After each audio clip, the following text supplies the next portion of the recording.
sabbardukkam pamanasa ime sakkare dukkata pannakara bhute patikan hatu amhakakti karatang hitaya sukhaya arahang sama sambuddho bhagava bodhang bhagavantang abhivademi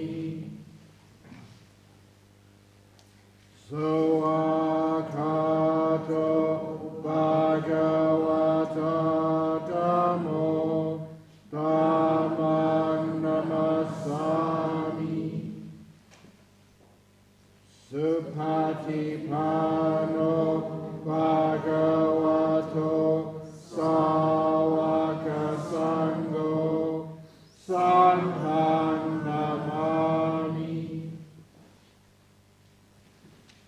Namo tassa bhagavato arahato samma sambuddhassa Namo tassa bhagavato arahato samma sambuddhassa Namo tassa bhagavato arahato samma sambuddhassa iti piso bhagava arahang samma sambuddho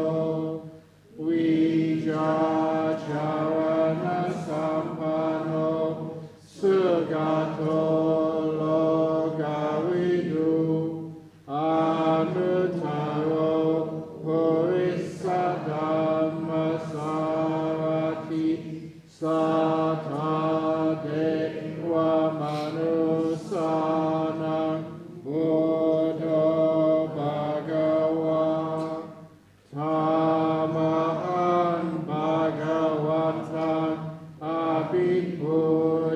abhipujayami tamahan bhagavantam sirasa namami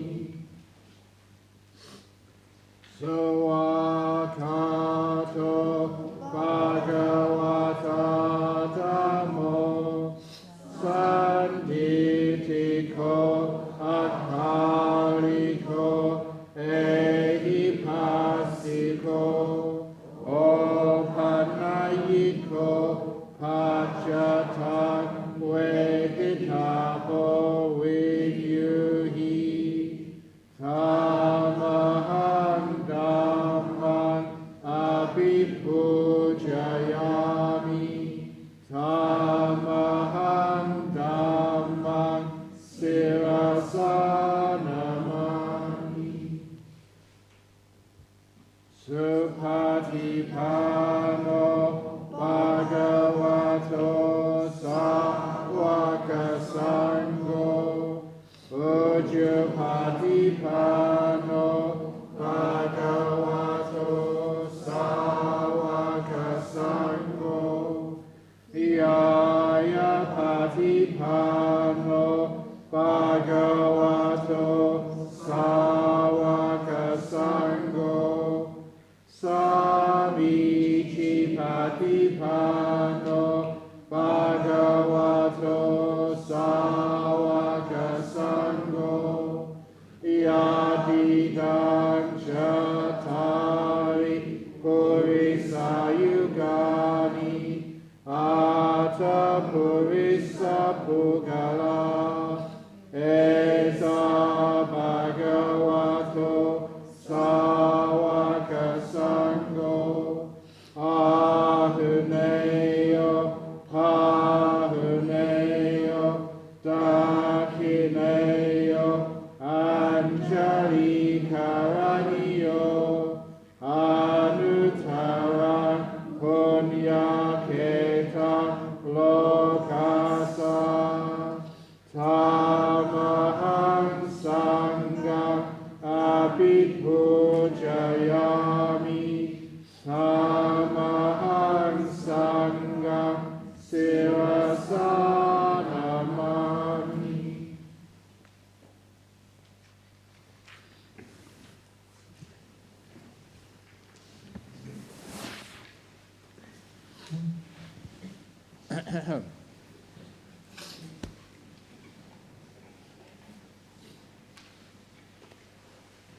This is what should be done by one who is skilled in goodness and who knows the path of peace. Let them be able and upright, straightforward and gentle in speech, humble and not conceited, contented and easily satisfied, not busy with duties, and frugal in their ways, peaceful and calm, and wise and skillful, not proud and demanding in nature. Let them not do the slightest thing that the wise would later reprove, wishing in gladness and in safety. May all beings be happy. Whatever living beings there may be, whether they are weak or strong, omitting none, the great or the mighty, medium, short or small, the seen and the unseen, those living near and far away, those born and to be born, may all beings be happy. Let none deceive another, or despise any being in any state. Let none through anger or ill will wish harm upon another, even as a mother protects with her life her child, her only child, so with a boundless heart should one cherish all living beings, radiating kindness over the entire world, spreading upwards to the skies and downwards to the depths, outwards and unbounded, freed from hatred and ill will, whether standing or walking, seated or lying down, freed from drowsiness. One should sustain this recollection. This is said to be the sublime abiding, by not holding to false views. The pure-hearted one, having clarity of vision, being freed from all sense desires, is not born again into this world. Sadhu, sadhu, sadhu. Okay. Okay, here we go, another question and answer session. And the questions are more than yesterday, oh my goodness. But first of all, that for those of you who want to meditate and put some eye shades on, we have 3 eye shades here, courtesy of Singapore Airlines. Whenever I go, I collect them. Because I know it'd be for the people on a Singapore retreat. Some people prefer meditating with eye shades, so they're here for you whenever you want them. But first of all, question number 1, oh my goodness, it's a big one. Dear Ajahn Brahm, I am conflicted. I have been approached to conduct a course of mindfulness to corporate leaders. I'll be paid for it. While it sounds interesting, my conflict lies in, I learn it for free from you. Yeah, I demand 10%, whatever you get. I learn it for free from you. It is free given by the Buddhas. How can I earn from it? Of course, I can always donate off the whole sum. Now, look, sometimes there's only a certain amount of monks around and nuns, and actually that sometimes that not enough monks actually do enough teachings. And so, we're in a difficult situation. The demand outstrips the supply of, teaching monks or teaching nuns. You try your hardest to teach monks and teach nuns, but, that it needs to be done. And you're living in the lay world, you need to make some money. If you didn't make any money, you would not be able to give any donations. So I want you to be rich, but not too rich, just middle way.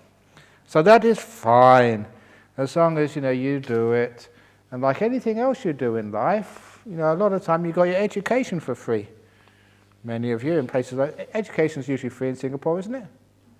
You've got to pay. Really? Used to be free, yeah. For when you're old like me, all free.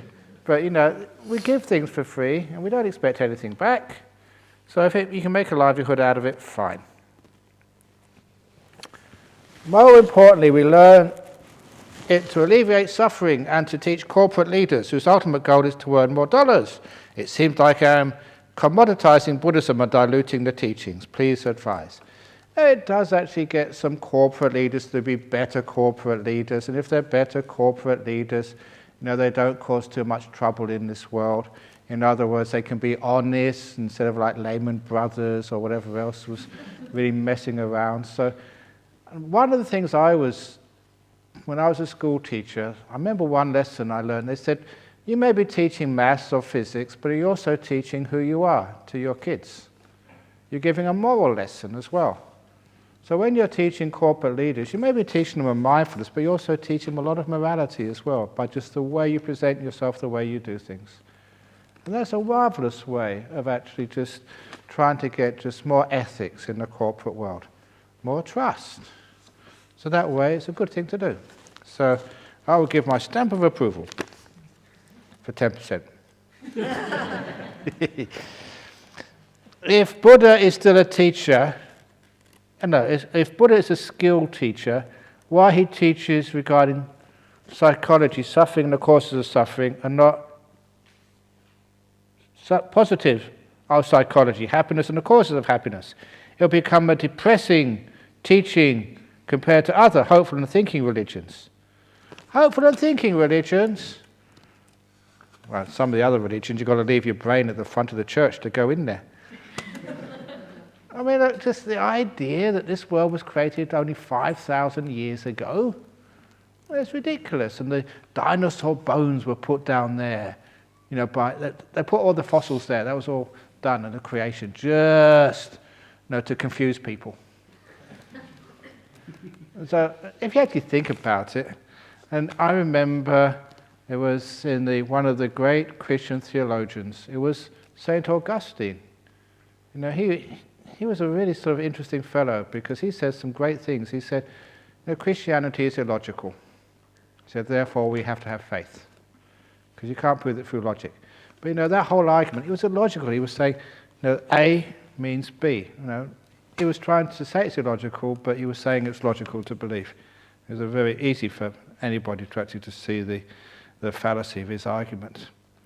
But a lot of times, that I see what you're pointing to. You say suffering and the cause of suffering, but you know, when I started teaching in Australia and in Singapore, when I did the Four Noble Truths, I turned them around. I called it for marketing. Happiness, a cause of happiness, sometimes is unhappiness. Why are we unhappy? Those are the Four Noble Truths, but started with number 3 first of all. And all it was is just understanding that yes, people just want to be inspired. And sometimes, even when I was a lay Buddhist, the Four Noble Truths, suffering. But why are all these monks happy? And sometimes you saw a happy monk, and people would say to him, you don't know what you're talking about because you're not suffering. You're not really practicing. And that was just totally off. So when you see someone who's wise, it's a happy person. And for anyone who doubts that, there was, and I have to quote the sutras because this is wonderful. We have very accurate, well, not 100%, but pretty good translations into English and into Chinese of what the Buddha actually said. And one of those sutras is the Dhamma Sutta, Monuments to the Dhamma. It's in the middle leg sayings of Majjhima Nikaya. And I often quote this sutra because it was one of the Buddha's chief supporters. He was King Pasenadi, who lived in Savatthi. And of course, the Buddha spent most of his rains retreat in Anathapindika's monastery, the Jeta Grove, just outside of Savatthi. And so once this king, he'd finished his business and he just decided to go and see the Buddha. So he went into the Jeta Grove monastery and he asked if the Buddha was in. He said yes. He's in his hut meditating, but you're the king. If you knock on the door, he's sure to let you in. Just as me, even if I'm meditating in my cave, if Queen Elizabeth came and knocked on my door, I'd probably let her in. Maybe. But not any of you guys. But anyhow, so the king knocked on the door, the Buddha let him in. And the king started bowing to him and kissing his feet. The king kissing the Buddha's feet. And the Buddha said, what are you doing that for? And he said, just, I've been coming to this monastery just all my life, and I just love this monastery and all the monks. As a king, it creates so much happiness for me coming here. And he said, why do you like coming here? And he said, I like coming here rather than any of the monasteries of the other sort of religions at the time. Because in this monastery, the king said, all the monks are happy and smiling. That's why I like coming here. And the Buddha replied, said, yes, that's what you can expect when the monks are practicing meditation well and developing insights. And that really sort of hit me, that this is what's supposed to happen if you meditate and you get insights. You're supposed to get happier and happier. Which is why that people in the time of the Buddha like going to see the Buddha in the Jeta Grove monastery. That's why it grew. Not because they were miserable and saying, suffering, you're going to go to hell, you're all going to burn. Some people used to say things like that, and it's absolutely ridiculous and crazy. And so that, that's what I understood as Buddhism from the very beginning. And I read, and it's right there. Buddhism is supposed to be a happy religion, otherwise it would have never taken off anywhere in the world. So this is one piece of advice for you. Never trust a miserable teacher. If they're miserable, unhappy, and they keep scolding you, then they haven't got it, they haven't understood. And that was what I saw very early. That I wanted a teacher who was happy and wise. And if they hadn't got their happiness together, they had nothing really to teach me. They still had lots of learning to do. And that's why you went to see someone like an Ajahn. He's just such a happy monk. And that's why he had lots of disciples. That's why I get into trouble. I'm a happy monk too, and I get into trouble because too many disciples. Anyway, never mind. That's my bad karma. So anyway, the teachings, it's not just suffering. It's the end of suffering. It's meditation, lessening stress, being happy. getting wise so you don't suffer in this world, being free like a bird, no attachments, nothing makes you unhappy. People come into your life and they leave again. Your loved ones die. And sometimes, Buddhists get infected by these other religions and you start grieving and crying and stuff like that. One of the things which really impressed me when I was training in northeast Thailand, this monastery was the local cremation ground. So, we took it over as a monastery. The villagers were very happy.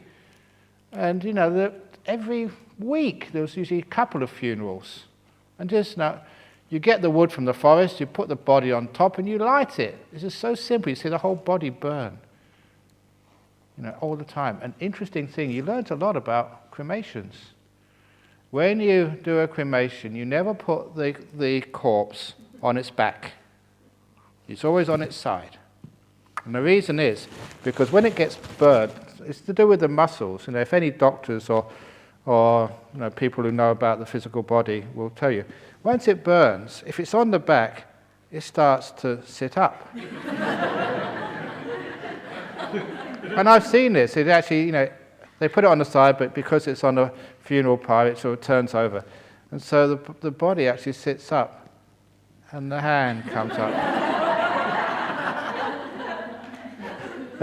Whoever's the end of the finger, they freak out. So always put it on the side. So we had this a lot over there, and where was I going with this? Oh yeah, thinking religions. But all those funerals, for 9 years I was there in Thailand, never saw anyone cry at a funeral, at a cremation. You saw them the day before. The villagers would come in, someone's died today, you go to their house that night and do some chanting. And you see them there, they just lost their husband, and they weren't old people, just young people died as well. They went crying. You saw them at the funeral, you saw them the next day in the village on arms round. And it was an eye-opener for me. There was no such thing as grief in those villages in northeast Thailand. They had never been colonized by any Westerners. And that traditional Thai Buddhism just did not have any grief at all. They totally accepted life and death. You get born, you die. What's the big problem? And it's amazing, just grief is culturally conditioned. It's what's added on to loss. And because I've seen it so many times. People, they die, yeah, we miss you, but they get on with their life. They accept that from the very beginning. It's not a surprise to them. And as well as that, they just understand. They usually meet each other afterwards. It's just par for the course. But when I've seen here, because one of my jobs is to conduct funerals, and sometimes I've often seen kids come into the funeral, and they're playing around, they're being naughty like children are, and they're really happy until they see their mother looking really sad. And I've seen that the kid look into the mother's eye and get so confused and afraid. Why are you hurting so much, Mum? And they learn grief from their parents. It's culturally passed on to your kids. You'll cry, you feel grief, and your children just take, that's what I'm supposed to do when somebody dies. And it becomes their conditioned response. It's not necessary, and it's such a shame you do that. Does crying help anybody? As everybody knows, you cry for yourself. You don't cry for the person who's dead. You're crying for yourself. You're suffering. What are you doing that for? So it's a totally different way of looking at life and death. And that's one of the reasons why the real Buddhists, I don't know what you do in Singapore, but real Buddhist funeral services are good fun. There's so much good fun that after I gave my first couple, the funeral directors, the professionals, they came up to me and said, Ajahn Brahm, when I die, I want you to do my funeral. I'm not a Buddhist, but that's much better than these other morose and sad, and the priests come up there and so, it's so sad. We're with you in your grief. we understand how sad it must be that your mum has died. And it's a terrible thing that she was such a good woman. And there's the old joke of, the wife, was listening to the preach say about such a good man who's died. And she said, no, son, can you just go and check that really is your father in the coffin? Because it wasn't like that at all.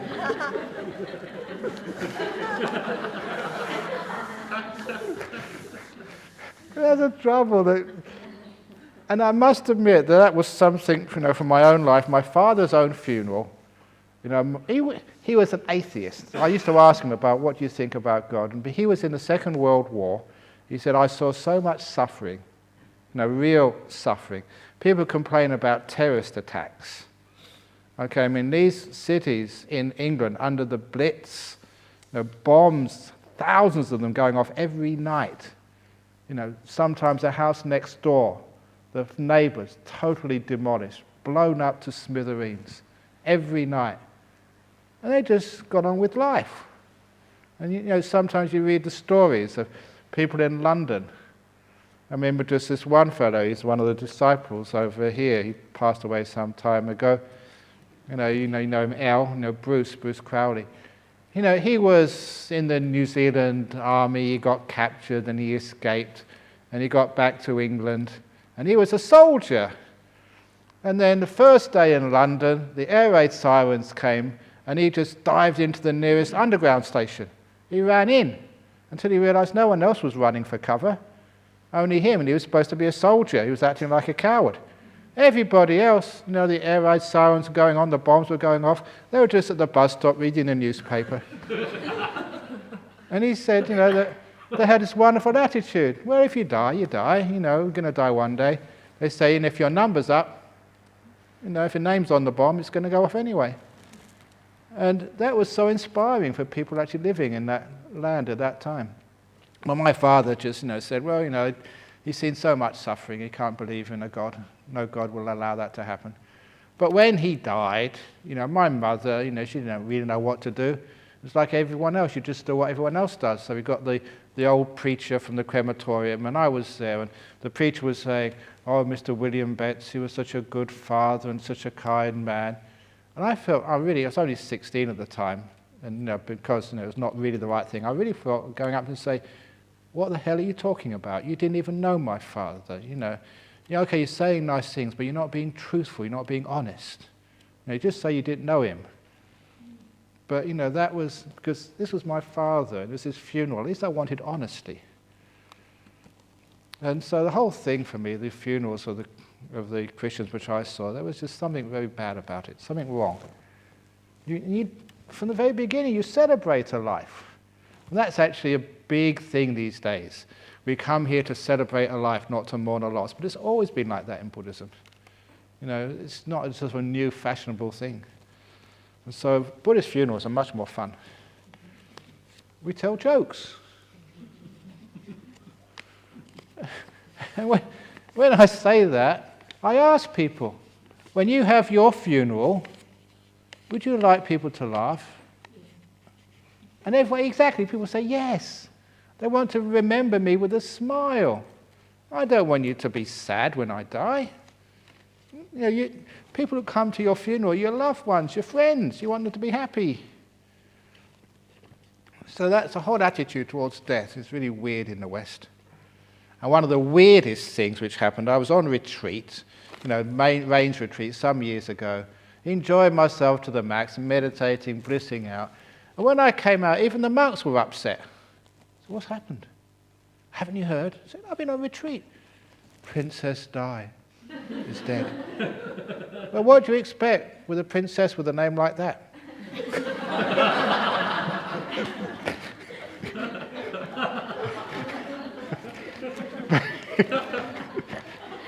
But even some of the monks were upset, and all the lay people, I got some people ringing me up, oh, Ajahn Brahm, help, Princess Diana is dead. I said, did you know her? No, I didn't know her. Are we related? And you can see that was a total media build-up. It was just the media made that happen, and the whole culture of universal grief over someone we didn't even know. And to me, that was absolutely madness. So look, when somebody dies, wonderful, they're free, especially when they're old. They lived a good life, they're 80 or 90. Oh, that really is a celebration. Well done, a great life. You lived so long. You should be so happy they lived a good life.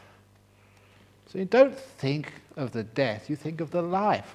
Not the 2 bad bricks in the wall, but the 998 good bricks in the wall.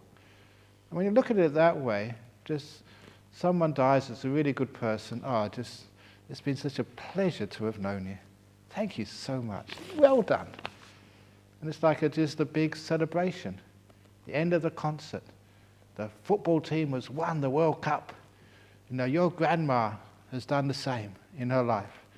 Won the World Cup of life. Well done. You feel so happy. Why not?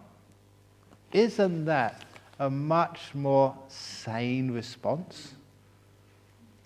So because Buddhism has done that, that's why it is a happy religion.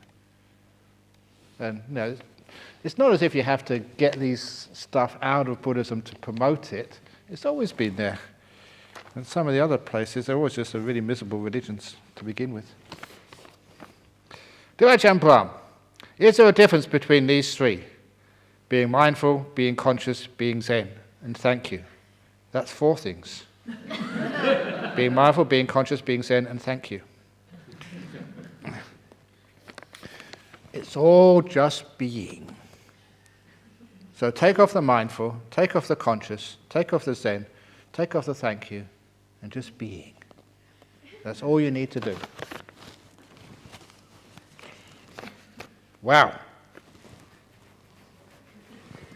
This is the deepest question. Whoever wrote this one, come up here and I'll bow down to you.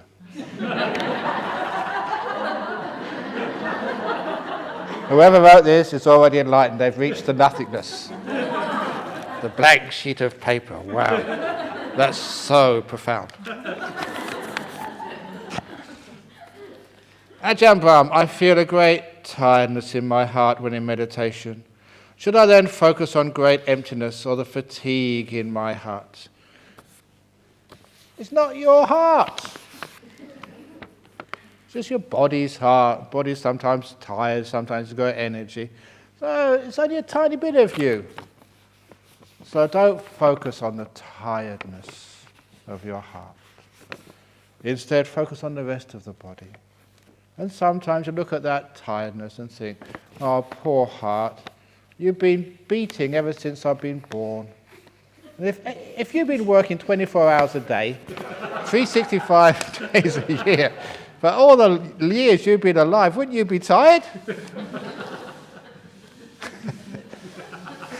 So you just tell your heart, okay, I give you permission to be tired. You deserve it. So a lot of times that when you have something which you add the negativity towards, that's why I play around with these things. You make what is for many people a negative and make it a positive. You're tired, great, it's wonderful, be tired, heart. And then after a while, because you're allowing your heart to be, it doesn't feel tired anymore. It's not negative, it's just part of life. So that's what I would do. I'd say, heart, you're allowed to be tired. Thank you, Ajahn Brahm. Can 32-part meditation lead to jhana? What is the consciousness or sensations or alert level when first and second jhana? Whoever asks this, have you got jhana yet? When you get it, then you can ask the question. People got all these ideas of what jhana is. Look, all you need to do is nothing.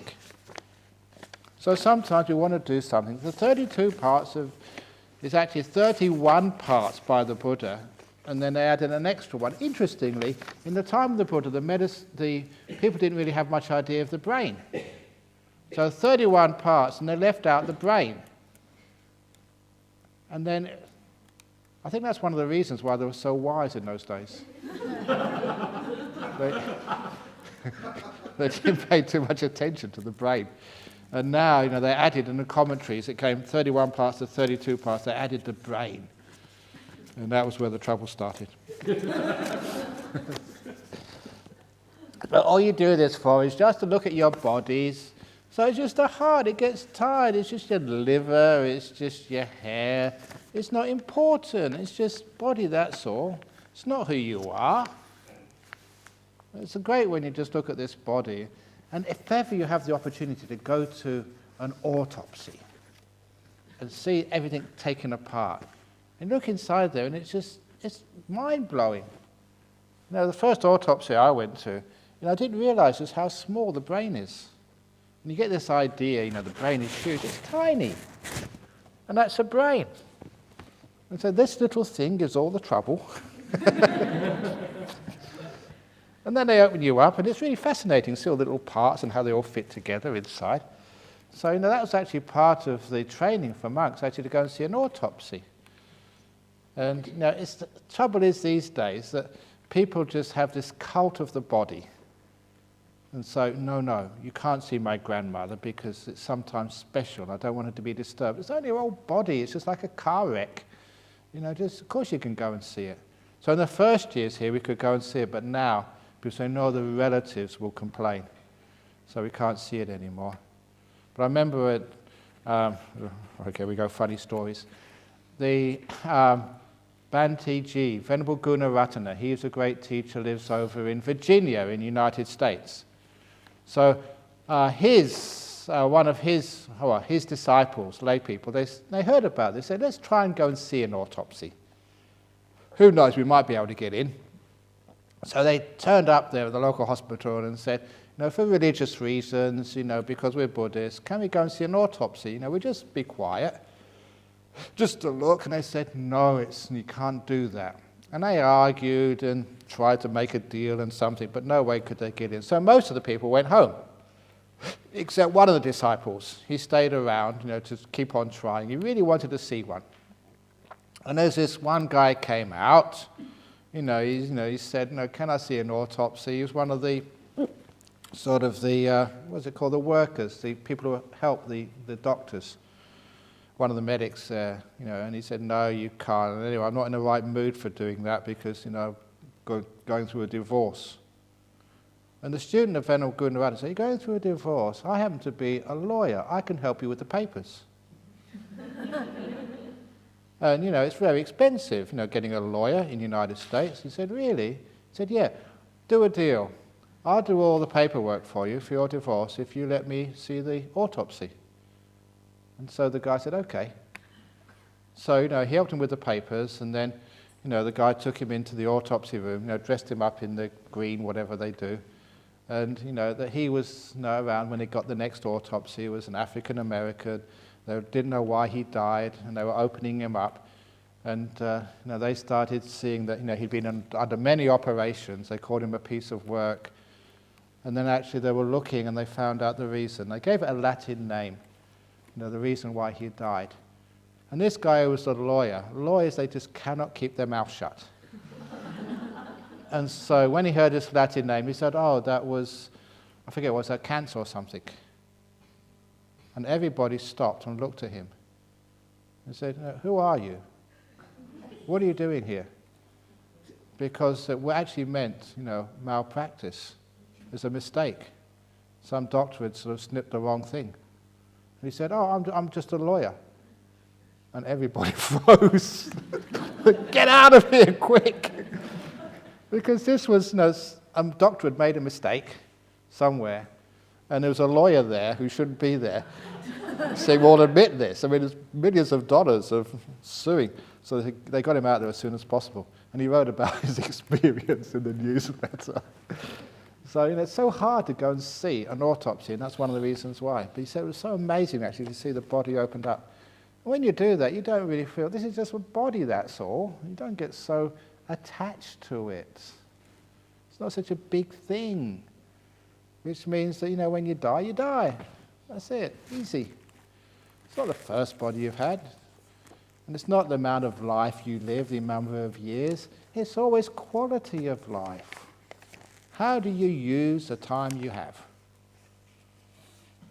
And if a person's used that time allotted to them or given to them is really well, I really feel happy at funerals. When I go to a funeral and hear all the great things a person has done, even if they're only 30 or 40.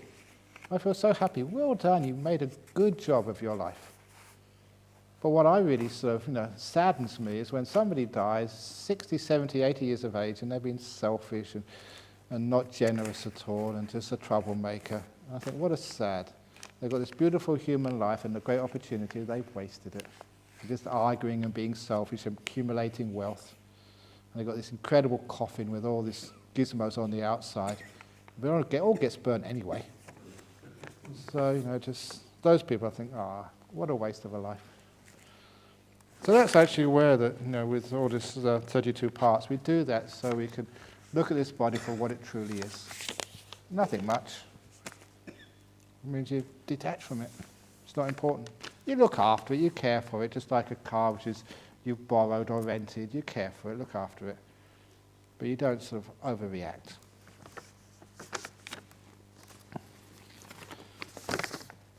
I meditated and felt the pleasant feeling, ants crawling sensation, and getting stronger and stronger, the sensation getting so strong that it suddenly stopped. It was replaced by a peaceful feeling. I could not opt to prolong the peaceful stage. When the cause of the peaceful stopped, I emerged from my meditation. How to prolong the peaceful stage? Make a better Ajahn Brahm. Exactly. You don't do anything. You can't prolong it. You can interfere with it. But, it's the causes and conditions. So, you did the right thing. Well done. Just recreate those causes and conditions. Be more stable. It lasts longer. But you can't make it last longer. So it's a very standard what happens you meditate. The body starts to, let's say, like feeling like itchy or tingly. Your mindfulness is increasing and your body's about to disappear. And then it sort of disappears. You feel so peaceful. But again, you can't make it last. You just stay there however long it wants to last. Your roundness. Any ghost stories this year? Ha ha ha ha. The last time I told a ghost story, people actually ran out. I remember last year, this retreat. Sorry? She's not here anymore. What ghost stories did I tell this last year? No, I had a little ghost video. Yeah, that ghost video, which was a ghost in an elevator. I think I emailed that to you, didn't I? Yeah, maybe you should put it on the BF website. I can just describe it to you. It was amazing. They had a video in a hospital in Thailand, and this nurse wheeled this patient. It's obviously had an accident. Had a cast on his legs and on his head and his arms as well. Obviously been in a big accident. And wheeled him in there, and the drip on him. This little Thai nurse wheeled him in there, and there was another patient also in the lift. And I asked, what floor do you want to go to? And they asked what floor, 14 or something. And the other person went to floor 13. There is no floor 13 in hospitals. It's an unlucky number. Just like on Singapore Airlines, there's no row 13 on Singapore Airlines. That's true, isn't it, Captain James? Never any row 13. So if ever you get a ticket on a boarding pass with seat 13A, you're in big trouble. It's fake. So anyway, the nurse, when it stopped at 13, she was a bit afraid. There is no floor 13. And it stopped there, but the doors never opened. And this patient just walked straight through the doors.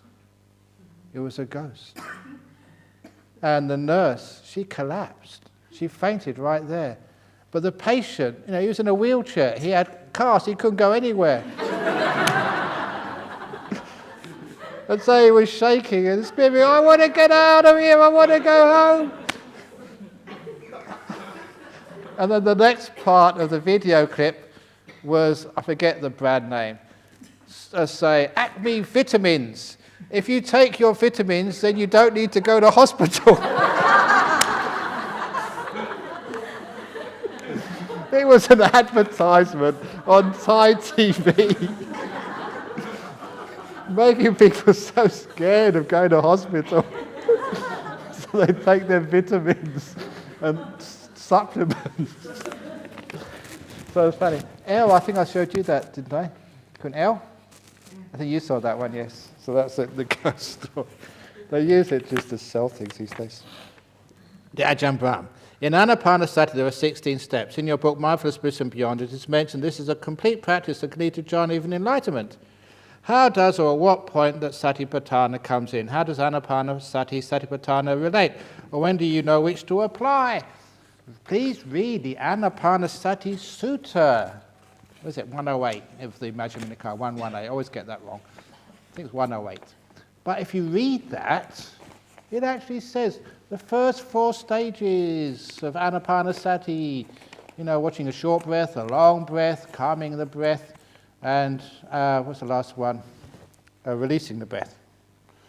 All that, so calming the bodily sankhara, feeling the whole breath, short breath, long breath, whole breath, and calming the breath. That's the first. And in the Anapanasati Sutta, the Buddha said, that is doing the first satipatthana, because the breath is one of the bodies. It's body contemplation. He actually says that is equivalent to the first satipatthana of body contemplation. And 5th, 6th, 7th, and 8th stages, you start to notice the piti along with the breath, the sukha, this is the bliss and the happiness along with the breathing. And you calm that bodily, you experience a whole bodily, you experience the whole citta sankhara, the pleasure, and you calm that sort of pleasure. He said that is noticing Vedana. The second satipatthana, he said 5th, 6th, 7th, 8th stages equal the second satipatthana.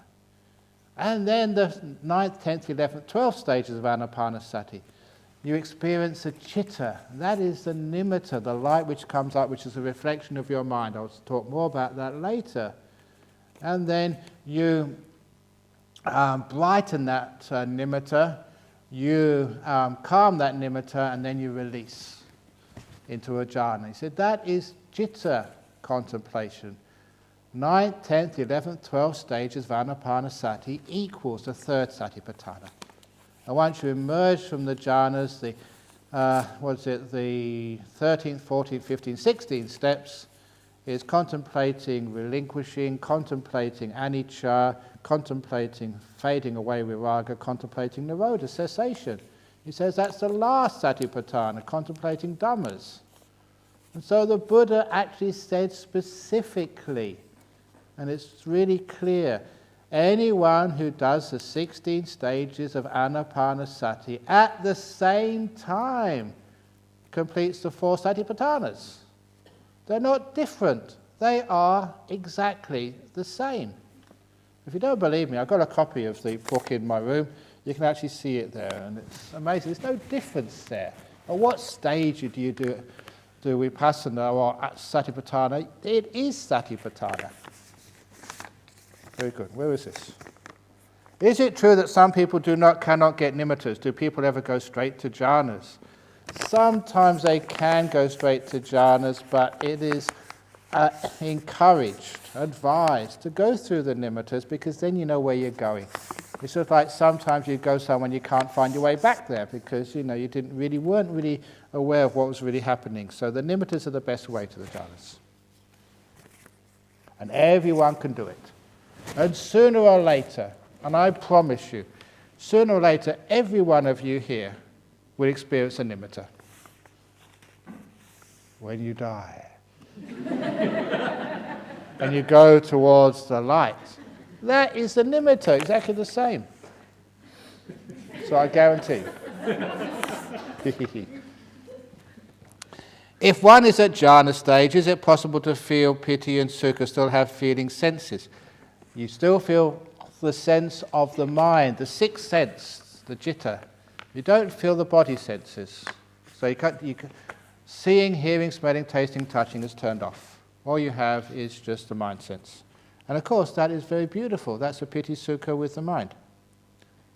So piti sukha is with all of the 6 senses.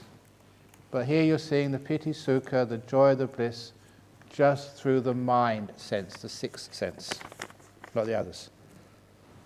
Would meditation be able to prevent or slow down dementia? I think Dania she sent me an email today saying, yeah, it's proven, it does. Was it you who sent me somebody sent me the email, I can't remember now. Who actually sent me the email? And what was the email about? I think I've forgotten now. I'm only playing around. Yeah, it's been proven that if you do meditation, it stops the aging process. That's why, this is absolutely honest, I'm a monk, I keep my precepts, I cannot lie to you. In February, I celebrated my 750th birthday. Honestly, with the Buddha, in February last year I was 750. And they even got me a cake. Happy 750th Ajahn Brahm. Do you believe me? Very good. 750 months since I was born. 750 months. Okay. So, but anyway, it also stops the aging process, or at least it sort of delays it. So that's why I look so young. Why do people want to hurt and be mean to others and expect to find happiness? That's a great question. It doesn't make any sense to me. Sometimes, again, we do that because it's conditioned into us. Sometimes your parents say, if they hurt you, go and hurt them back. It's dog-eat-dog world. If you don't hurt them, they'll hurt you even more. And of course, you know where that leads to. If you act like that, in the next life you become a dog. So, why do we want to hurt them? We get frustrated. We want to control others. So we think that by controlling others, by making them afraid of us, that then maybe they won't hurt us again. That's why we try and hurt others, shout at others, try and control others, try and make other people afraid of us. Just, Claire! Sit up! Don't do that anymore. But, she knows me, but, sometimes it's so hard to actually to act angry. You can't do it. I haven't got enough experience. But, sometimes people stand up and shout at you like that. And they try and intimidate you, make you afraid, so then they can control you. And that's all it really is. It's a waste of time trying to control others. So that's why people want to hurt and be mean. I mean, they're really stupid. And they just create more unhappiness for themselves and unhappiness for others. You never get successful that way. Ajahn Brahm, I've been meditating, breathing consistently for more than 20 years. You've been breathing for ever since you were been born. I've been calm and peace, but not experienced jhana. What advice would you give? Don't try to get jhanas. Just be peaceful. Just let go. Jhanas are what happens. When you make peace, and the peace builds and builds and builds. But if you want it, you'll never get it. Okay, one of Ajahn Chah's great stories. And this is in good, bad, who knows. At last I managed to print it in a book. I was trying to find some place I could insert it. It doesn't really belong in the book of stories, like that. But it's one of the most profound teachings that Ajahn Chah gave. In the mango forest, he said the monastery was a mango orchard, and the mango trees were planted by the Buddha, and you don't need to go and climb the tree to get a mango, to shake the tree or throw sticks at it. In fact, if you do any of those three things, the mangoes won't fall. He said, if you want a mango from the mango tree planted by the Buddha, all you need to do, the only way, is to sit perfectly still under the mango tree. Open up your hand and a mango will fall. And that's a brilliant simile. If you want jhanas, you just have to sit perfectly still and open up your heart. And then a jhana will fall into you. If you try and shake the tree, climb up it, throw things at it, come on jhanas, come on, never ever will it fall. Sit perfectly still and open up your heart. And all these things happen to you. And that is So accurate, so profound. That's why people, they can meditate for years and get nowhere, because they're not sitting still. They're trying to do something, trying to attain something rather than trying to let go of things. Wanting rather than just being peaceful. And that is the whole trick of meditation. If you understand that, you don't need to come to any more talks. Just sit there and do nothing. And all these things happen to you. You don't want anything. You're happy. Anyway, what if I never have jhana, does it mean I can never be enlightened? You have to get jhanas to become enlightened. It's very clear. It's in 64th Sutta, Mahamalunkyaputta Sutta. You can't get enlightened without jhanas, no more than you can get to the heartwood of a tree without going through the bark and sapwood. So said the Buddha. So jhanas are a prerequisite. You have to get jhanas if you want to be enlightened. But how do you get jhanas? Letting go of wanting, being still. That's what enlightenment is, the end of all craving. So jhanas are a taste of enlightenment. At least you've let go of craving or wanting anything. You're totally content and peaceful, at least for a short while, at least temporary. If you can't do that, of course you can't become enlightened. The only reason you haven't attained jhanas yet is because you still want things. You're still controlling, you're still trying to make it happen. That's the only reason why. And if one day you totally give up, let go, like this one girl, I've told a few people who she is, but she was on one of the executive retreats over in Phuket years ago, and she'd been meditating all week, getting nowhere, just getting frustrated. You get close, you can't get any further, and she really put the hours in. And then I think we just we had the last meeting, and close off the retreat, photographs, everything finished, but the taxi she had taken to the airport, because I think she was going to KL from Phuket rather than to Singapore. She had a direct flight somewhere. And so she was waiting for her taxi, and so she said, well, nothing else to do, just packed all the bags already, just kill time. So she was meditating in the hall, she said, just killing time. At last she wasn't trying. And after the hour she came up to me. Ajahn Brahm, oh, so wonderful, at last, oh, Ajahn Brahm. It was like that, it was really sweet, she just got her first deep meditation. And I like telling this story because she'd been meditating, all the retreat in Phuket, not sort of, going shopping or going down to the beach. She was really putting in the hours and trying, getting absolutely nowhere. And it's only when she decided to kill time, gave up all hope, let go, then everything happened. It's a great story. Same with the story of Ananda trying to get enlightened. I like telling that story to you too, because it's very encouraging. The disciple of the Buddha, living with the Buddha, looking after the Buddha for 25 years. The greatest teacher, and he still wasn't enlightened. After 25 years, imagine being in this retreat center for 25 years, and you still haven't got anything. And this is with Ajahn Brahm, this is with the Buddha, the boss.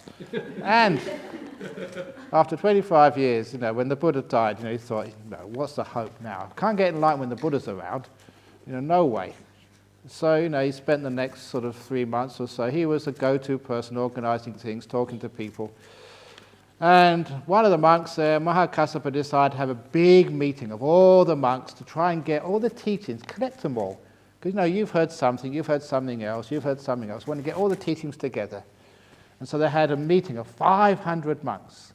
499 of them were fully enlightened, arahats, many with psychic powers. The 500th was Ananda. They invited him because he knew so much, even though he wasn't enlightened. And so imagine your pride. Tomorrow you're going to a meeting. Everyone else is enlightened and you're not. Just like I sometimes tell the story at the last day of the retreat. Imagine everyone from Singapore, you're all totally enlightened with psychic powers except for you. How would you feel? That really sucks. That's terrible. So the following day he's going to have his meeting, and everyone else was enlightened except for him. He felt so bad. He decided he wouldn't sleep all night. He meditated all night, even though he was tired. Meditate, walk meditation. He was going to go for broke. He had to, because he'd feel so ashamed the following morning. He meditated so hard all night.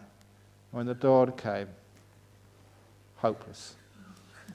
No jhanas, no restless mind, sleepy, I don't know what it is, just the same as you.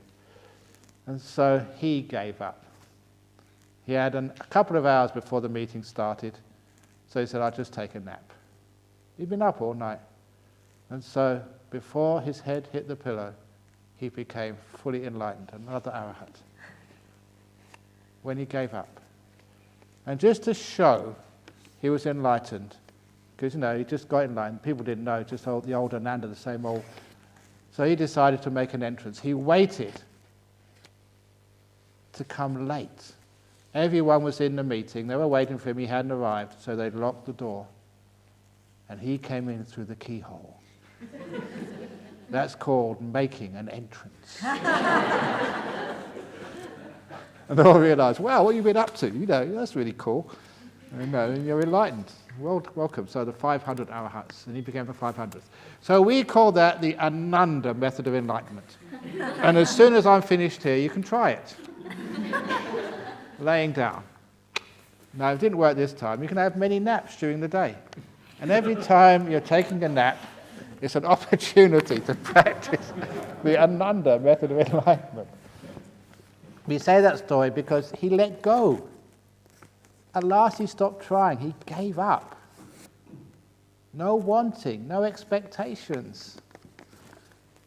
Now, those are telling you important methods of becoming enlightened, getting jhanas.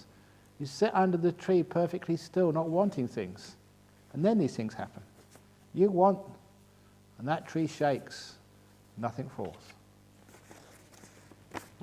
While practicing mind sweeping or body scanning, I rely on the instructions, toe, may you be well, happy, etc. I find it difficult to silence the mind and transition to contemplation. Please advise how I know I'm doing it right.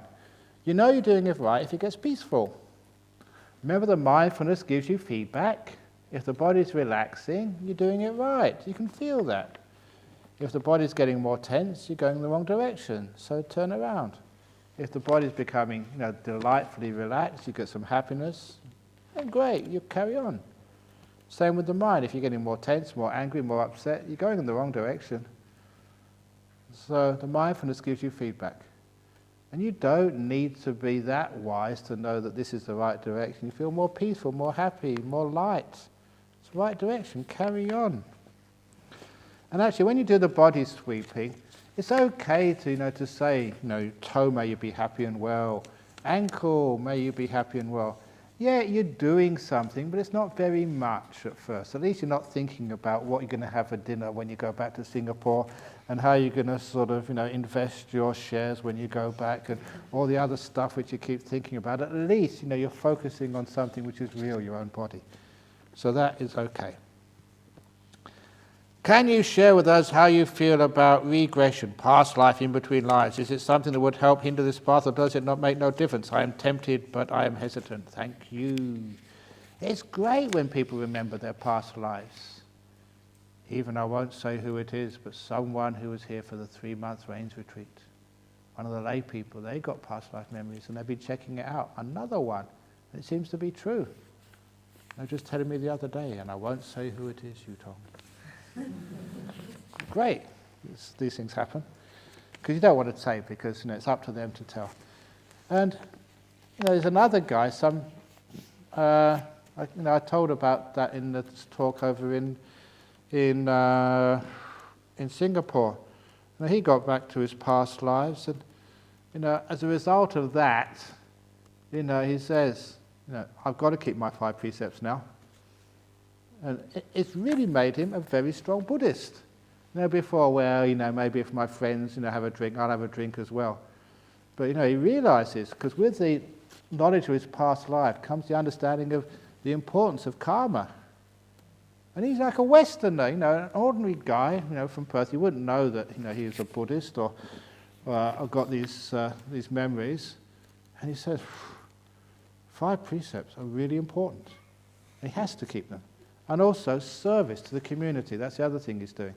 Before being a typical Australian, we maybe give a donation when there's a telethon on the TV or something, and that's about his social service, but he's a busy man, he's got other things to do in life. Now he's remembered his past lives. He just wants to serve as much as he possibly can and keep the precepts and make something of his life. And it's incredible the change which you see in him. So that's why it sometimes is good for you. You may think you're a Buddhist, but if you can remember your past life, your commitment to Buddhism, and I don't mean just saying you're a Buddhist, you'll start to practice when you realize, what's involved. So it is helpful, and that was just anecdotal evidence. How does one overcome jealousy? With wisdom. Why do you want to be jealous about anything? Sometimes the monks are very smart. They're not jealous. They don't want to be abbot. There's never any coup. I go overseas to Singapore, and I haven't been deposed when I come back, because they're sensible enough that I'm jealous about them, not having to do all this stuff. So what are you jealous about? Someone gets a promotion. Phew, that was a close one. And it's not you, because if they get the promotion, haven't you got enough stress already? You've got enough stress already, so what do you want more for? And then you get more money. No matter how much you get, it's never enough. So better the never enough you have already than the never enough you get with the extra stress afterwards you get promotion.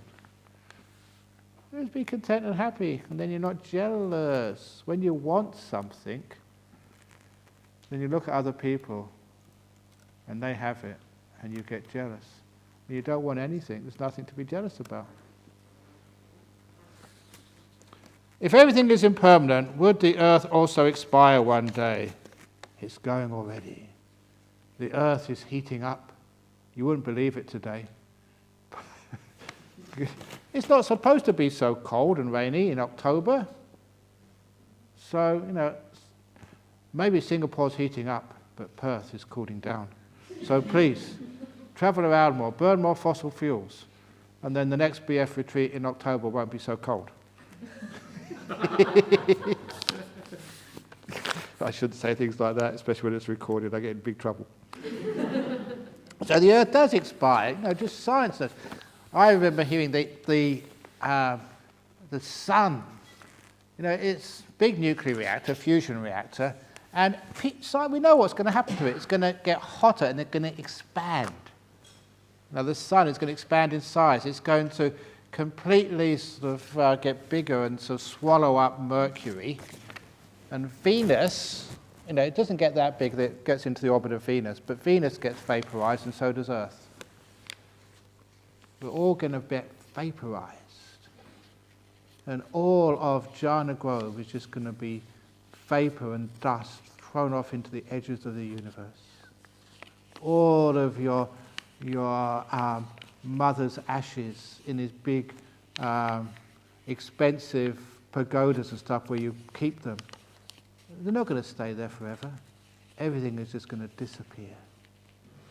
All the Muslims, the Buddhists, Bodh Gaya, it's all going to be vaporized and go into space with no record we've ever been here. Isn't that nice? Just total emptiness from nothing to nothing. So that's the end of this universe. Or the end of this earth anyway. So it's nice, it's not going to last. What are basic human instincts that we are born with, or is everything conditioned? Now that is a fascinating one, because girls conditioning and boys conditioning. Are boys always conditioned, to say play with guns and tanks, and girls always play with little dolls and houses? Apparently I think that people did these experiments, and it's only because that's what girls are supposed to do, that's what boys are supposed to do. It's conditioned into them. And sometimes some boys like to play with dolls' houses. And they think that's a bad thing to do. Boys aren't supposed to do that. Get back to your guns and toy tanks and stuff.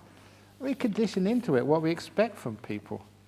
So a lot of it is, just conditioned into us. But we've got our basic instincts, just of greed, hatred, and delusion. I'm not going to. This is going to take too long. Whoever wrote this, can you please summarize it? Executive summary. This is not a question.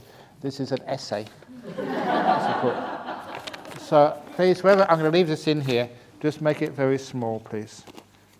And so you can summarize the main points afterwards. It's getting late. And people have to get back to the Ananda method of meditation, just in case. Normally, I'd be able to focus on my breathing, but thus far, while I'm here, I can't seem to focus, be it sitting or walking. For example, when I sit meditation, I try to just breathe. My mind is very active and keeps flashing many random images. I do not have any problem bugging me, but my mind just too active to quiet down. Could you share how to deal with this, please? Don't go looking for the breath. Don't try and do anything. So remember what I've said so far. First talk. Don't want anything, even good things. If you want to watch the breath, you're creating suffering for yourself. You're striving. The mind is not peaceful when you want something. And this morning, just be in the present moment, the place where you can't want anything. Instead of trying to focus on the breath, what are you experiencing now? Focus on that. You know that in my first book, Open the Door of Your Heart, there's the story of the Emperor's Three Questions. Remember that one? Emperor's Three Questions. When is the most important time? Who is the most important person? Right in front of you. What's the most important thing to do? Care. Use that for your meditation. What is the most important meditation object? No.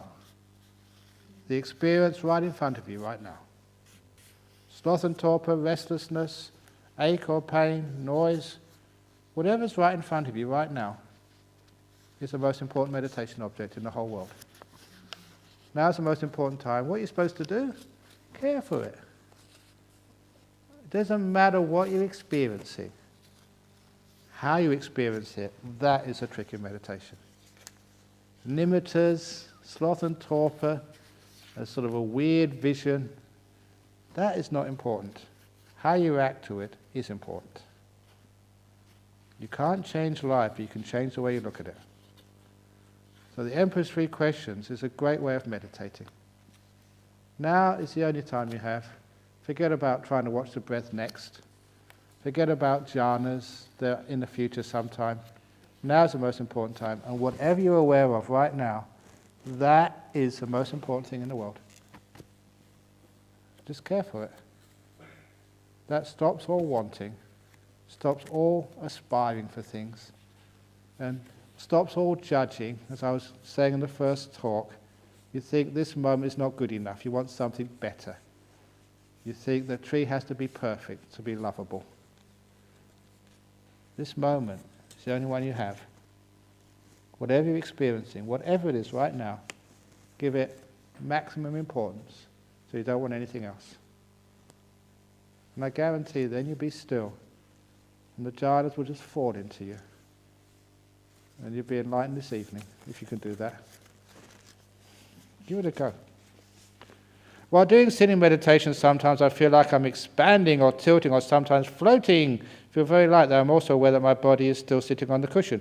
Could you please explain why, how these experiences could occur? That's a part of the course. All it is your perception is becoming free of your conditioning.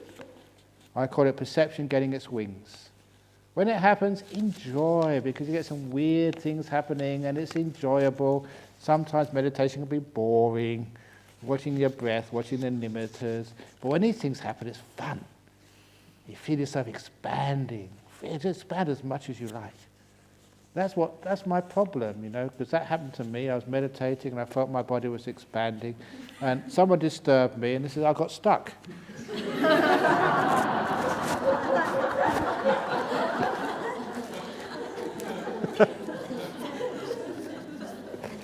It's amazing how many excuses you can come up with.